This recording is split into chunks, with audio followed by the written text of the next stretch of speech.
waxaa maanta magaalada Beledweyne ee caasimadda gobolka Hiiraan soo gaaray wafdi uu horkacayo gudoomiyaha xisbiga midowga nabadda iyo horumarka ahna madaxweynihii hore ee Soomaaliya Xasan Sheekh Maxamuud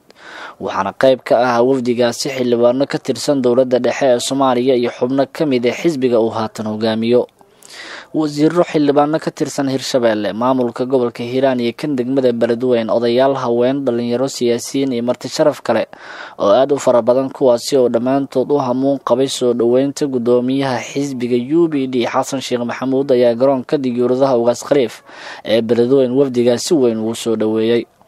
odayaal dhaqameed siyaasiyiin iyo bulshada rayidka qaybaheeda kala duwan oo hadlay ayaa sheegay in ex madaxweyne Xasan Sheekh Maxamuud ay u rajeynayaan inuu noqdo madaxweynaha cusub ee soo aadan ee Soomaaliya waxaasna waa dareemi kartaa bulshada siday ku soo dhaweeyeen maanta shacabka inuu ku garab taagan yahay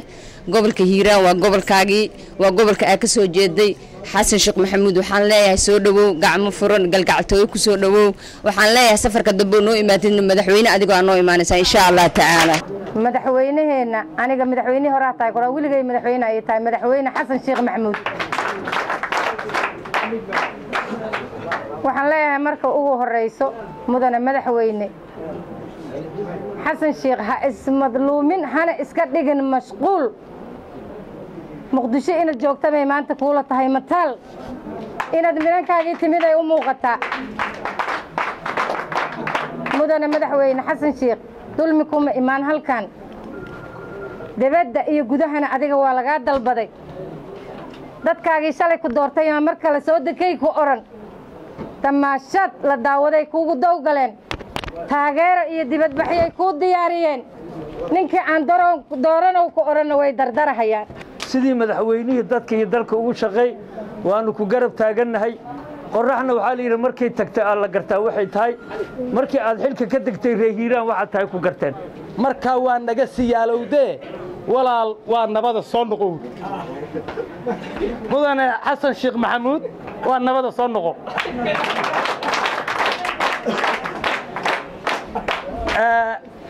mudane Xasan Sheekh Maxamuud waa yimid reer Hiiraan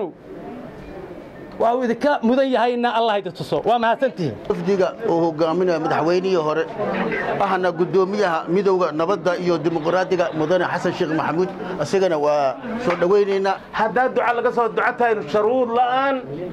waa ku soo rid ugaasko hadda duubkii reer Hiiraan ah ambadiyo duubkana waa gaarsiinayna inay ku soo duceeyaan waxaan u maleeynaa mustaqbalka madaxweynaha soo horeeya dalka soo gali doona inuu noqdo xildhibaan Cabdirasaaq Umar Maxamed oo qayb ka ahaa wafdiga madaxweynihii hore ee Soomaaliya ee Beledweyne maanta soo gaaray ayaa dhankiisa sheegay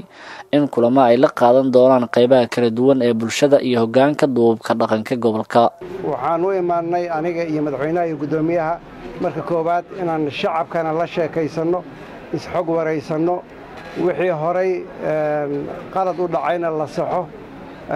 ugaaskana aan soo booqano sida odayaasha qaarkoodna ay ka taliyeen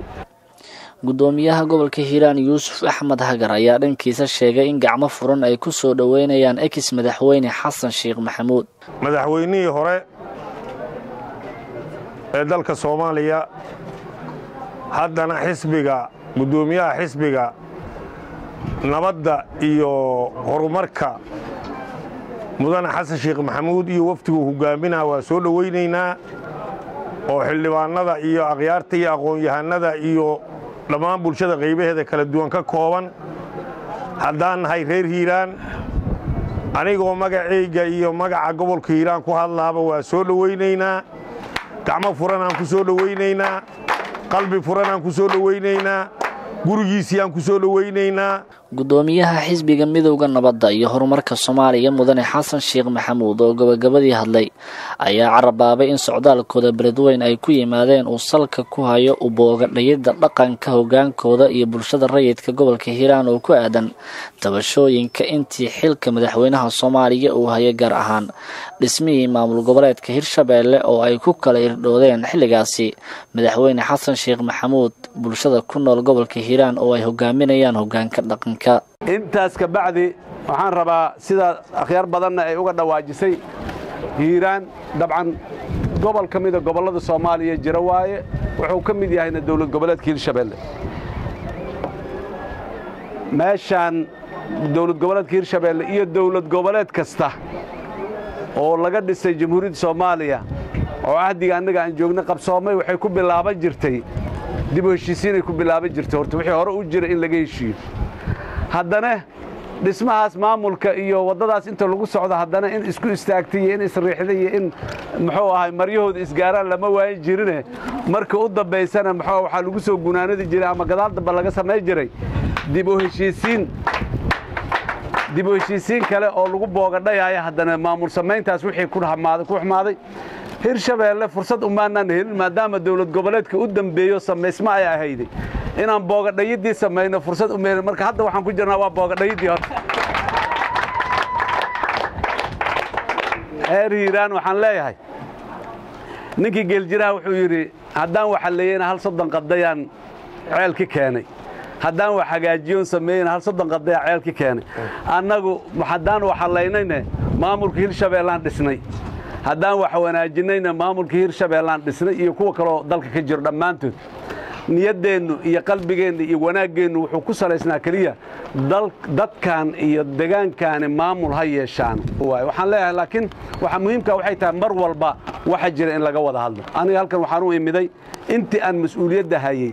ciddii dareensatay hawshii wanaagsaneed aan haynin u aaminsaneen inay waajib nagu ahayd dastuuri ah inaan sameynana ay ahayd waqtiguna aanu ka dhicin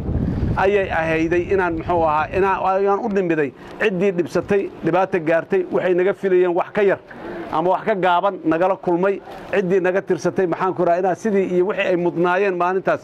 ama hadal ha noqoto ama wax dheef ha noqoto ama darajo ha noqoto ay nagala kulmi waayeen waxaan rabaa raalli ahaada inaan dhaho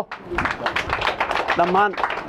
mar kale inaan ku celiyaan rabaa muhiimad kale iyo ujeedo kale haba yaraatee ma jirin isku soo wada duubo imaatinka maanta magaalada Beledweyne ee caasimadda gobolka Hiiraan uu soo gaaray wafdiga uu horkacayo madaxweynihii hore ee Soomaaliya